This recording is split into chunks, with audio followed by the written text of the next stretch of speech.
Hey everyone. So, I've talked about a very long time ago movies that I don't like, but other people do. You remember that, do you? No? Yeah? I don't care. Anyway, this list you might think is probably the same idea. Well, it's not. This list is movies I find overrated. And I say that because none of the movies on this list I actually dislike. That's the thing. I don't actually dislike a single movie I've ranked on here. These are just movies I feel were rated too high or have gotten too many viewings and popularity. That's kind of the case for this video. There's two ways you can say overrated. Either a movie that's rated so high, like people love too much, or a movie that too many people have seen or caused so much popularity with. That's kind of the two definitions. So this list kind of combines two, and from what I've ranked, these are just movies that I like, but I don't really think are as great as they are said. Like I don't really think find the excitement or joy of these movies like other people do. So for this list, I'll just be saying I like these movies, but there's something about them that makes it not as good as other people say. But they're still good movies, just not amazing movies to me, even though they are to a lot of people. Let's rank. The Wolf of Wall Street is an interesting idea. The film focuses on the abilities of Wall Street and all the pros and cons there are from it. However, the thing that makes this movie not as amazing to me is the fact that it takes it more of a comedic approach. Like, this movie is way too silly at times. I feel like because of how much of a satire it's supposed to be on the Wall Street abilities we got in our country, the movie just kind of goes for a more silly route. And if I've already said before, any movie that I'm not really able to take seriously, I don't really call much of an amazing film. And for that reason, this movie, because it's incredibly silly at times, and for most of the time I wasn't really able to take it seriously. I mostly just saw the stuff they do and be like, hey, Wall Street. That's kind of where the movie kind of fell under the funny radar as opposed to the actually amazing radar. But there are times where you can understand. Like it does try to get serious at times, but I don't know. I feel like there's just too much silliness in this film that makes it feel more of a Martin Scorsese comedy as opposed to one of his gangster drama films that he usually makes. Like, just look at that poster. Tell me this doesn't look like something you'd see from a comedy film, okay? Like, let's be honest. As there's Quentin Tarantino with his take on World War veterans, or whatever it is. Inglourious Basterds is supposed to be a sort of its own take. It's not a satire comedy way, but it's more of a one of those things that you kind of look at. It's supposed to kind of tell an alternate way of a real true story. Now I talked about this movie and what I think of it before when I ranked it for every movie I saw that month, but I don't know. What I do want to say is the reason this movie isn't as good to me as it is to other people is I guess just because of how much of it wasn't too well followed. The movie kind of tries to throw in its own story within a real event, and I'm not saying I find that offensive, but I don't think it was really as well executed as it should have been. The movie is still really good at giving us some good action and some good, interesting ideas with what it goes for. I just think because not all of them had me hooked or really gave me the interesting ideas I would have hoped for, that's kind of where the movie falls from being amazing to me to just being a good Tarantino film. Like, sorry, it's one of his well done movies, not one of his achieving awesome acclaim films to me, but a movie that is was done good. He did good with it. He made something that I didn't think had a lot of excitement or incredibleness, but did have a good idea going for it. And with the stuff it was able to execute good, I'll give the movie a lot of good praise for that.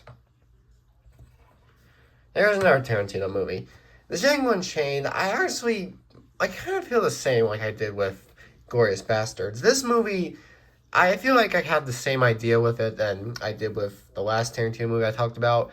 Because, yeah, it has new fun ideas to go for, and it kind of just takes this real event and kind of throws its own little fun adventure towards it.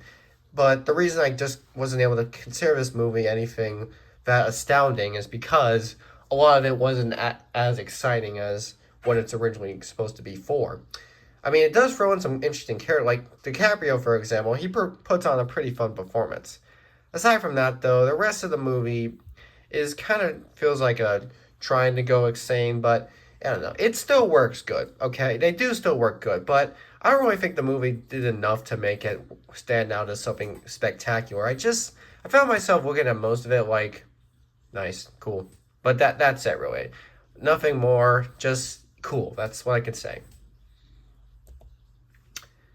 Now, looking back, I probably am kind of starting to see more to this movie and why it's such a beloved film. That being said, however, that's not really me saying that I'm now beginning to love this movie as much as everyone else does. Seven has a interesting thing going for it. Man, I got allergies going on here. Seven's idea is about a crime story and something to do with seven deadly sins and the crime that goes between it. We got Brad Pitt and Morgan Freeman in the roles, but there are two things about this movie that take it away from being a masterpiece to me.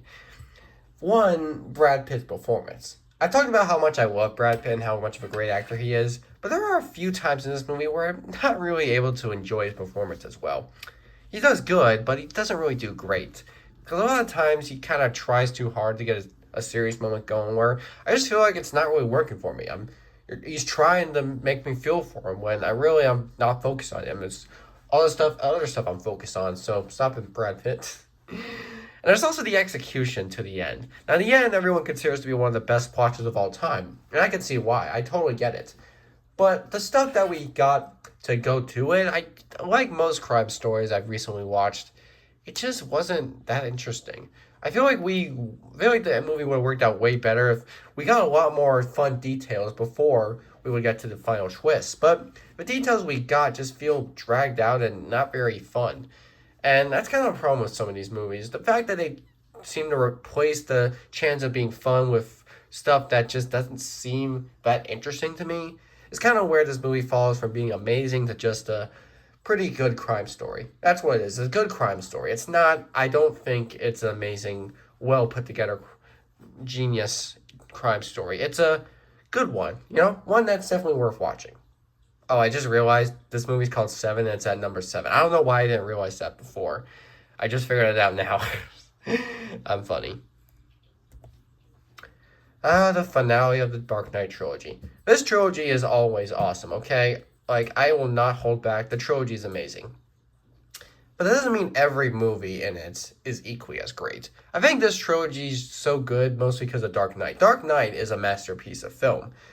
But Batman Begins and Dark Knight Rises were just really good. I wasn't really able to get into those movies as much, and I honestly gotta admit, they don't really even feel as exciting as not just The Dark Knight, but even argue the OG Batman film, no, the one from '89. I feel like even that one works better than those two movies. Dark Knight Rises has a lot of problems with it, and I'm honestly shocked the movie has such a hype surrounding it, despite the things going for it. It's still a really good movie, but just because its predecessor Dark Knight was a masterpiece doesn't mean this one needs to get as much exciting stuff through it. Things like some of the performances by new characters to a few lines that just feel not as well fleshed out. Many people have looked back at Dark Knight Rises and do look at it more as the inferior movie in the trilogy. But still, I just think the movie does not need so much love surrounding it outsides. The movie is good, but I feel there's just too much about it that people look at and they see Batman and they're like, holy crap, this movie's awesome. No. Well, not everything Batman's in is awesome. And let's remember, if we're going to say that, we got to look back at, Batman and Robin, okay? Like, say Batman's the most awesome hero. All of his movies are incredibly exciting while you look at Batman and Robin. I know someone in the comments could be like, yeah, that movie's awesome too. No, come on, just don't do this to me. And here's another Christopher Nolan film. Look, Christopher Nolan's an amazing director. I've already ranked him as my third all-time favorite. He's that amazing. But that doesn't mean all of his movies, I think, were as amazing as other people say they were. Interstellar, for example, that movie was good. But like most space movies I saw the last decade, I feel like there were 2001 A Space Odyssey wannabes. I hate to say it, but that's kind of what I think of this movie. It's a good movie, okay? It's really good at providing good effects and a good build up to what happens, but I also feel it's kind of doing a lot to try and be like a space odyssey. I really feel like I might regret saying that, but that's just what I think. I think the direction that Christopher Nolan went with made the movie more unique than a space odyssey, but it didn't really make it anything too exciting and thrilling to me. The movie's thrilling excitement is just not really there. I mean, yeah, I get the idea, there's a lot to it, but there's just not enough to make me look at it a different view than other exciting space movies in the past. And I talked about some space movies the past decade that didn't really get my attention. Like, remember I said the movie Gravity, which is universally acclaimed and got a ton of Oscars, I didn't like? That's kind of the issue I have with these. There's just so many space movies just don't seem to have an idea that I'm really able to get interested in. An idea that I can take seriously or I can feel like I should be caring of. And Interstellar, it's probably better than most of the movies out there, but it does still fall under that category to me. And because of that, I can't say it's an awesome, incredible movie like other people can. Christopher Nolan's an awesome, incredible director. This movie is just not in that same category. Fight Club, man. Just Fight Club. When I was ready to watch this movie, I had so many expectations to look at. I was really thinking, my God, what could I be up for? Could this movie have as much exciting stuff as ever? Could it really be the biggest cult classic that everyone calls it? It was a really good movie. That's what I'll say. This movie was pretty good, but that's all I can say for it. It wasn't really that amazing. Okay, it was good, but it was not that awesome. Why? Well, it had an opening start. The main idea had hope. I had hopes for the idea. It's about a fight club. Those things you see in alleyways or basements. It's those people just fighting each other for fun. And I thought maybe the movie was gonna kind of show off some of the things about that thing that would make it such a interesting event to talk about. And granted, the movie does do that. It does talk about the different things surrounding Fight Club and all the controversies surrounding it, as well as the fun you can get from it. But in between all that, we also get some stuff I never could get into. We got Edward Norton's performance being completely left under the shadow by a lot of the stuff he's put into. We get this incredibly unnecessary ending that just doesn't work for me. And a lot of the stuff that happens when they're not talking about the pros and cons of a fight club just feel unnecessary. They don't really fit into the idea as well as the main course. And that's probably why this movie wasn't very well received when it first came out. People knew that wasn't giving us what they were expecting. And I don't want to sound like one of those people that just want everything to be what I expected, but I do want it to still at least make enough sense to work. Now, thankfully, it didn't bother me as badly for me to call this movie a terrible movie. It's not a terrible movie. It's well put together for what it does.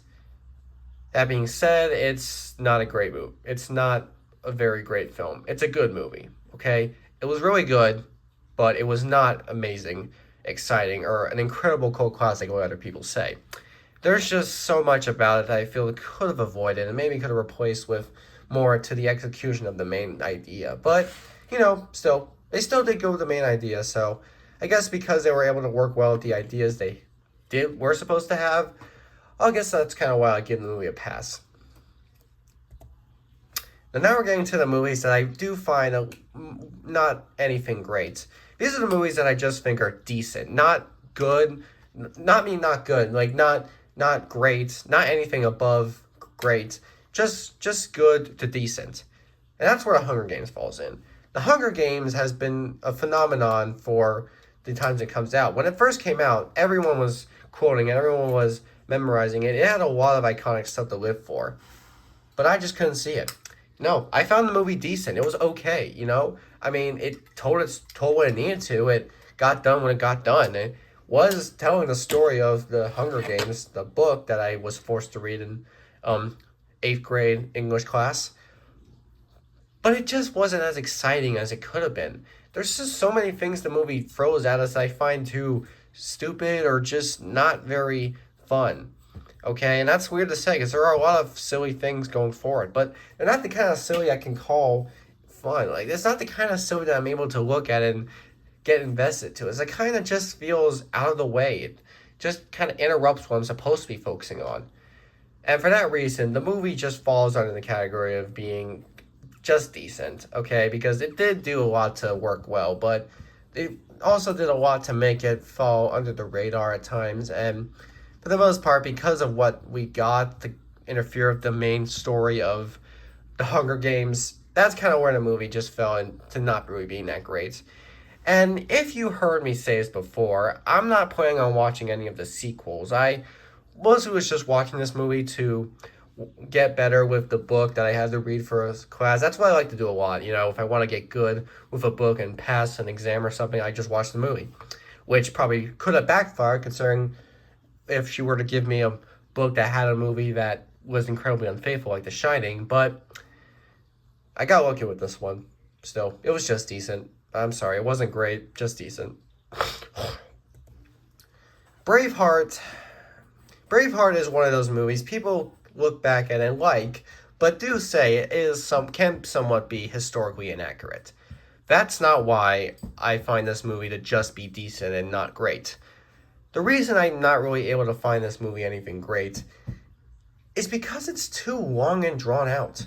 And it's also very cliched at times. Not incredibly cliched to the point where I'm just going to say, God, when will this movie stop being so obvious?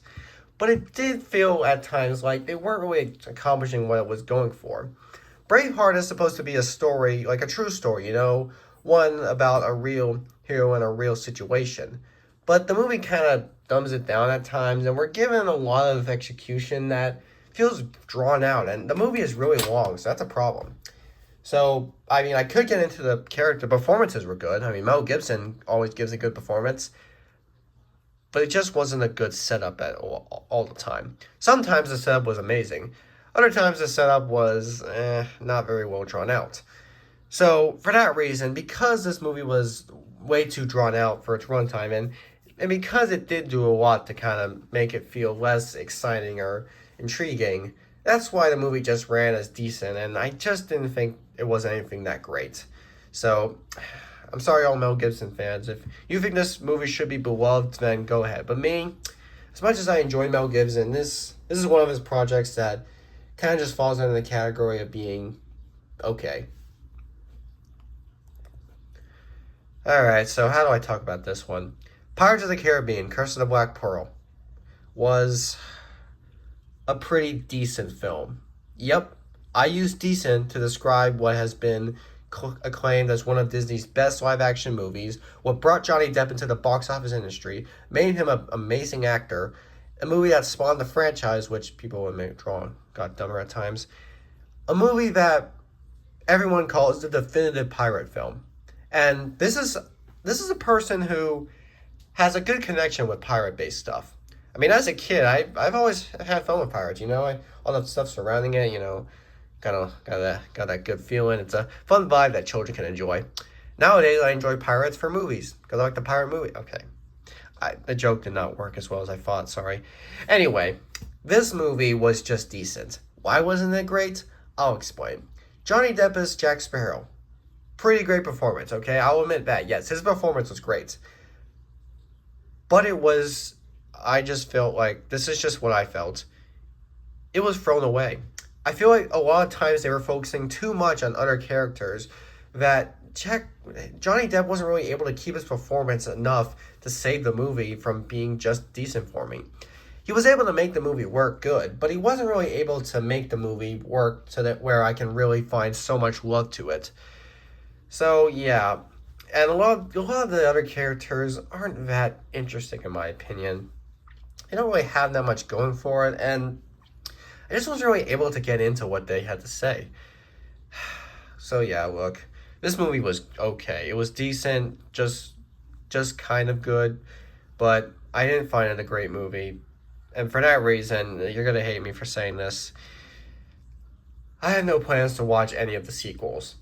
Yeah, I said it. I know. The sequels, it's a franchise you think I probably should get into since I love watching movies, but no, man, I just can't look. This movie just underwhelmed me a few too many times to where I don't think I can really do well with the other movies. I mean, it's considering that people say that the franchise has gone stale, like most franchises, then that's kind of a safe bet to where I don't really need to be surrounding with it. I will say Johnny Depp should deserve all the praise he gets for his performance. It's a good performance, and he is a really good actor. It's just not the movie that shined as being as amazing. So after all that stuff I said, you're all probably still thinking I don't like any of these movies. Is that what you're thinking? Since I had to complain about them, criticize them, you're thinking because of that, that means I don't like these movies. I hate them all. No, stop it. I am sick of people saying that. Whenever finish a movie, they're like, "How was it?" I say, "Man, it was good, just good. It was all right." They're like, "Oh, I'm sorry you hated it." It was good, okay? Okay, I'm trying to tell you this a million times. I like these movies, but some were just good, some were decent. I'm just saying these movies aren't. I didn't find these movies to be as exciting or amazing as a lot of people do. That's the point of this list. You know what? I'm gonna do a top 10 list on the most underrated movies. Movies that are the opposite. Films that are not that are too low rated as well as not as seen enough. That's the idea. That's kind of like the opposite way of this list. I'll do that. Yeah, to show you that I'm not always a hater. I'll praise stuff when I want to, and that's what I'll do. Want me to go back to praising shit? I'll do it.